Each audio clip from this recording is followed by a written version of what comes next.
esse vai ser o tema do nosso podcast de hoje.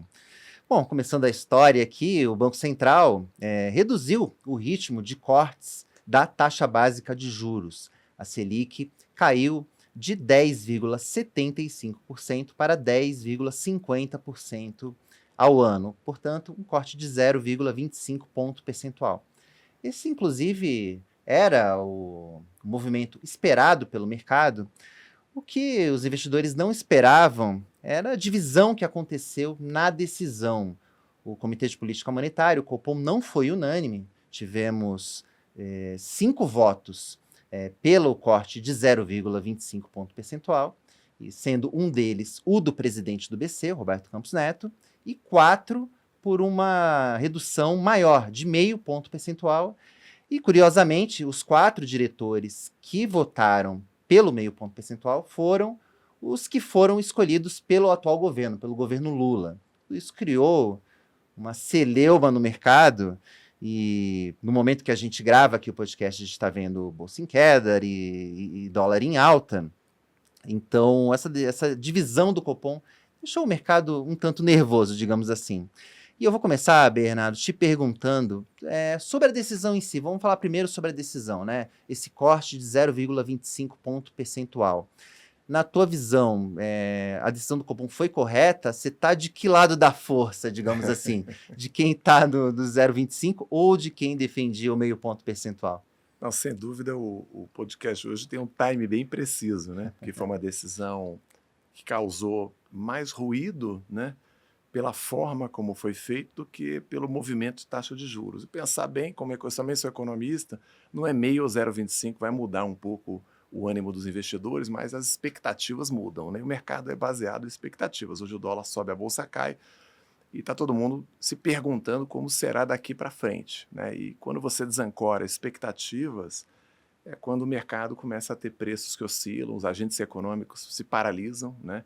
Aquele empresário tem que tomar uma decisão, diminui, o estrangeiro olha 2 vezes, isso é ruim, de uma forma geral. Mas fazendo um contexto, o juro tinha que cair, o juro está muito elevado, qualquer ótica ainda da nossa economia permite uma queda de juros, mas quando a gente olha para o mundo, Banco Central, Banco Inglês, né, o Banco Central Europeu e o Fed, ninguém baixou o juro ainda, né?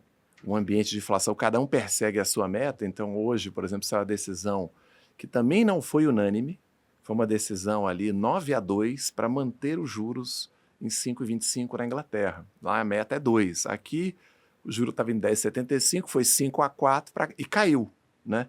Então, ok, ter divergência não há problema. Agora, quando você vê que os 4 indicados pelo Lula, né, votaram para cair 0,50 e os 5 capitaneados pelo Roberto Campos Neto 0,25 e o tom da ata, né, o comunicado, perdão, do Banco Central após a decisão foi um comunicado mais duro, o mercado se pergunta por que os outros 4 votaram para cair meio, se todos eles tentaram mostrar uma certa convergência no discurso, adotando um tom mais duro. Então, a primeira especulação que a gente tira é: poxa, será que o Banco Central vai ser leniente ou muito suave a partir do final do ano, quando ali o Banco Central muda e os outros diretores também mudam? Então, aí a unanimidade está feita a favor do governo, né, atual.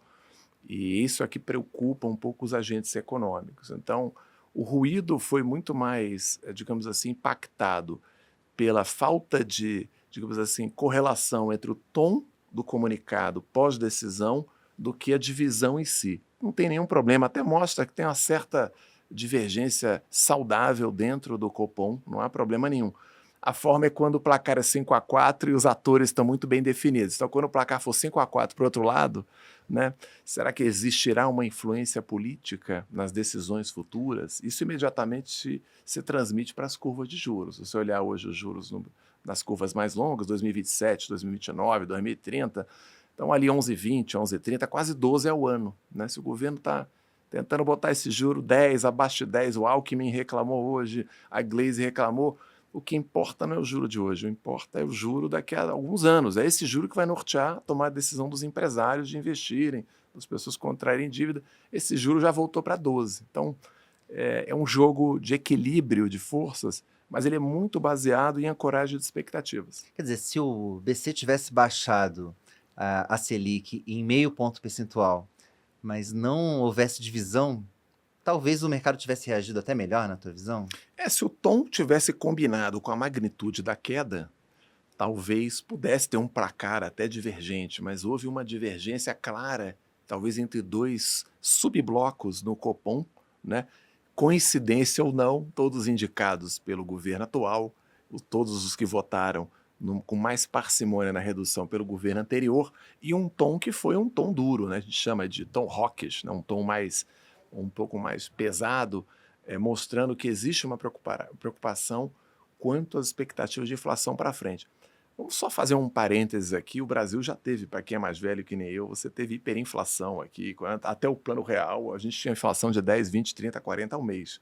Quando a gente olha para os nossos vizinhos aqui, pegar o principal exemplo do desastre econômico recente, a Argentina, você tem picos de hiperinflação. O Brasil tem inflação projetada aí de 3, 3,5, né? Vamos botar assim uma banda. E é interessante como a gente evoluiu do Plano Real para cá, que, aliás, esse ano completa 30 anos, né? Então, estabilizou-se a inflação, acho que a população, os agentes econômicos colheram um grande benefício e hoje existe um certo nervosismo em ver essa inflação escapar.